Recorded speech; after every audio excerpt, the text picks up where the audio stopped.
Hello everyone, सभी मित्रों को मेरा नमस्ते और जय श्री राम। मित्रों, आज के इस वीडियो में हम इतिहास विषय की पाठ्य योजना के बारे में चर्चा करेंगे।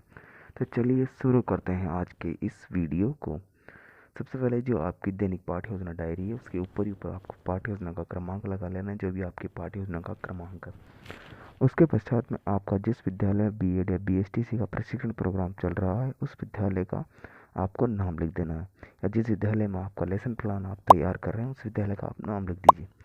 जो भी आपका नाम है, छात्र, अध्यापक, अध्यापिका, तो वो आपका नाम लिख दीजिए। जिस कक्षा की आप पाठ्य योजना तैयार करें तो वो कक्षा लगा दीजिए। तो आज अपन कक्षा 8 की पाठ्य योजना तैयार करेंगे, तो कक्षा 8 लगा दीजिए आप।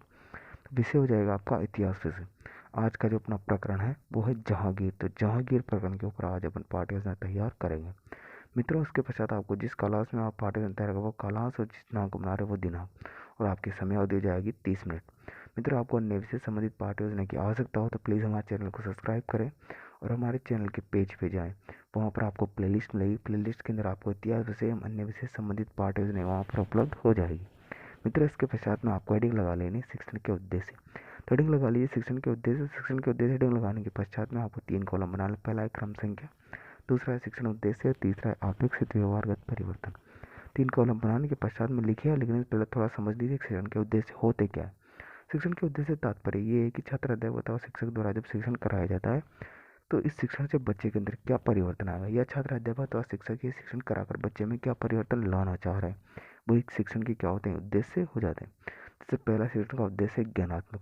अगर आप बच्चे के अंदर आपको ये अपेक्षित परिवर्तन दिखते हैं तो समझ लीजिए उसने कौन सा शिक्षण का उद्देश्य ग्रहण कर लिया है, ज्ञानात्मक। तो पहला जैसे ज्ञानात्मक के समक्ष लिखेंगे, छात्र जहांगीर संप्रदाय का प्रत्याशमन और प्रत्याभिज्ञान कर सकेंगे। द्वितीय है अवबोध, छात्र जहांगीर प्रत्यय की व्याख्या कर सकेंगे। छात्र जहांगीर प्रकरण को समझ सकेंगे। तीसरा है ज्ञानोपयोग, छात्र जहांगीर से प्राप्त ज्ञान का उपयोग दैनिक जीवन की नवीन परिस्थितियों में कर सकेंगे। चौथा है कौशल, छात्र जहांगीर संप्रदाय से प्राप्त चार्ट, मॉडल, चित्र तैयार कर सकेंगे। पांचवा है अभिरुचि, छात्र जहांगीर संप्रदाय में रुचि या विचार विमर्श कर सकेंगे। इसी प्रकार छठवा है अभिवृद्धि, तो छात्र जहांगीर विषय के प्रति वैज्ञानिक दृष्टिकोण का विकास कर सकें। इस प्रकार से आपको ये जो 6 के 6 शिक्षण के उद्देश्य हैं, इन 6 के 6 शिक्षण के उद्देश्य को लिख लेना है। ये शिक्षण के उद्देश्य लिखने के पश्चात आप नेक्स्ट हेडिंग डालेंगे शिक्षण सहायक सामग्री या शिक्षण सामग्री। शिक्षण सामग्री या शिक्षण सहायक सामग्री से तात्पर्य ये है कि छात्र, अध्यापक और शिक्षक द्वारा जब शिक्षण कराया जा रहा है तो ये शिक्षण कराते समय जो जो शिक्षण सामग्री शिक्षण में सहायता करती है वो शिक्षण सहायक सामग्री कहलाती है। जैसे चार्ट, मॉडल, चित्र, संकेतक, श्यामपट्ट, कक्षा उपयोगी समग्र सामग्री इसमें आ जाती है। किसमें? शिक्षण सहायक सामग्री। नेक्स्ट हेडिंग लगाया आप पूर्व ज्ञान। तो पूर्व ज्ञान लगा के इसमें लिखिएगा विद्यार्थी जहांगीर के संबंध में सामान्य जानकारी रखते हैं। तो ये हो जाएगा आपका पूर्व ज्ञान। इसके पश्चात आप नेक्स्ट हेडिंग आती है, वो है आपका प्रस्तावना प्रश्न। तो हेडिंग लगा लीजिए प्रस्तावना प्रश्न। प्रस्तावना प्रश्न हेडिंग लगाने के पश्चात में आपको इसके अंदर 3 कॉलम बनाना है। पहला है क्रम संख्या, दूसरा है छात्र क्रिया, तीसरा है छात्र क्रिया। ये 3 कॉलम बनाने के पश्चात लिखे हैं। लिखने से पहले थोड़ा समझ लीजिए प्रस्तावना प्रश्न होता क्या है। जो प्रस्तावना प्रश्न होता है इसके अंदर छात्र, अध्यापक, अध्यापिका द्वारा बच्चों से इसमें प्रश्न किए जाते हैं, और कम से कम छात्र, अध्यापक द्वारा इसमें जो प्रश्न किए जाते हैं वो 4 प्रश्न और अधिक से अधिकतम 6 या 7 प्रश्न इसमें किए जा सकते हैं। तो कम से कम आपको 4 प्रश्न इसमें करने हैं या पूछने ही पूछने हैं। जो प्रस्तावना प्रश्न होता है वो किसी भी पाठ्य योजना का सबसे महत्वपूर्ण भाग होता है। कहने का मतलब है जैसा आपका प्रस्तावना प्रश्न होंगे, आपकी पाठ्य योजना उतनी अच्छी बन के या निकल के आएगी। तो निर्भर करता है कि आपके प्रस्तावना प्रश्न किस प्रकार के, कि जितने अच्छे प्रभावपूर्ण आपके प्रस्तावना प्रश्न होंगे, आपकी पाठ्य योजना उतनी प्रभावपूर्ण बन के आएगी। तो इसके अंदर पहला प्रश्न छात्र अध्यापक ने पूछा, जयपुर किस राज्य की राजधानी? तो बच्चे उत्तर देंगे राजस्थान की। राजस्थान किस देश का राज्य है? तो बच्चे उत्तर देंगे भारत का। भारत में मुगल वंश का वास्तविक संस्थापक कौन था? तो बच्चे उत्तर देंगे अकबर था। अकबर का उत्तराधिकारी कौन था? तो बच्चे उत्तर देंगे जहांगीर था। जहांगीर के बारे में आप क्या जानते हैं? तो बच्चे इस प्रश्न का उत्तर नहीं दे पाएंगे, तो एक प्रकार से ये समस्या बन जाएगी। तो इस समस्या का समाधान आप छात्र, अध्यापक या अध्यापिका द्वारा किया जाएगा। तो आपकी जो नेक्स्ट हेडिंग होगी वो हो जाएगा आपका उद्देश्य कथन। हेडिंग लगा लीजिए उद्देश्य कथन। इसमें लिखेंगे आप, बच्चों आज हम जहांगीर के बारे में विस्तार पूर्वक अध्ययन करेंगे। तो ये हो जाएगा आपका उद्देश्य कथन। उद्देश्य कथन लिखने के पश्चात में जो आपकी नेक्स्ट हेडिंग आती है वो है आपका प्रस्तुतिकरण। तो हेडिंग लगा लीजिए प्रस्तुतिकरण। इसमें प्रस्तुतिकरण हेडिंग लगाने के पश्चात में आपको संपूर्ण प्रस्तुतिकरण इसी के अंदर आपको देना होता है। जो आप प्रकरण पढ़ा रहे हैं, जो आपके बारे में आप शिक्षण बिंदु पढ़ा रहे हैं बच्चों को, तो उसके बारे में संपूर्ण प्रस्तुतिकरण आएगा। तो इसके अंदर आपको 5 कॉलम बना ले। पहला है शिक्षण बिंदु, दूसरा है छात्र क्रिया, तीसरा है छात्र क्रिया, चौथा है विधि और पांचवा है श्यामपट कार्य। इस तरह से आपको ये 5 कॉलम बना लें। पांचों कॉलम बनाने के पश्चात में जो शिक्षण बिंदु वाला कॉलम है उसके अंदर आपको पहला शिक्षण बिंदु लिखना है जहांगीर का जन्म परिचय। तो यह जाएगा आपका पहला शिक्षण बिंदु। इसके समक्ष जो छात्र अध्ययन क्रिया वाला कॉलम है उसके अंदर आपको विकासात्मक प्रश्न लिखने हैं। तो ये हो जाएंगे आपके विकासात्मक प्रश्न। विकासात्मक प्रश्न लिखने के पश्चात जो छात्र अध्ययन का कथन है वो लिखेंगे आप।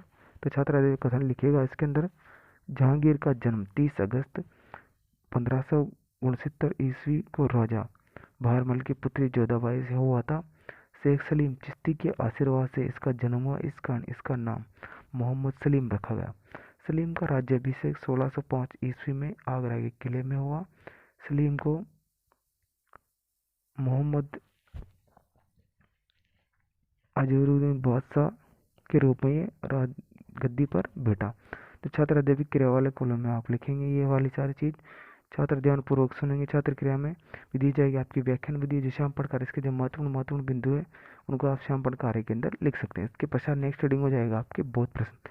तो हेडिंग लगा लीजिए बोध प्रश्न। जो बोध प्रश्न होते हैं छात्र अध्यापक के द्वारा पूछे जाते हैं और इसलिए पूछे जाते हैं ताकि बच्चे का ध्यान पढ़ाए गए पाठ से इधर उधर भंग नहीं या भटके नहीं, इस वजह से बोध प्रश्न पूछे जाते हैं।